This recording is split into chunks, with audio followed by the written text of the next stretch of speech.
நீங்கள் அமர்ந்திருந்து நானே தேவன் என்று அறிந்து கொள்ளுங்கள்.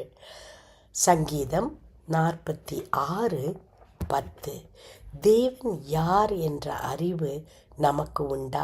தேவன் யார் என்று அதிகமாக அறிந்து கொள்ள நம்முடைய பிரச்சனைகள், நம்முடைய சவால்கள் எல்லாம் சிறியதாக மாறிவிடும்.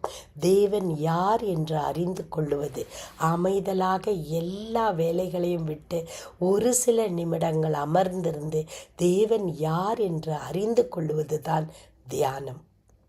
அன்பின் பரமத்தகப்பனே, நீர் யார் என்பதை எங்கள் வாழ்க்கையில் ஒவ்வொரு நாளும் நாங்கள் உணர்ந்து கொள்ள ஆண்டவரே உம்மை குறித்து தியானிக்க எங்களுக்கு உதவி செய்யுங்க.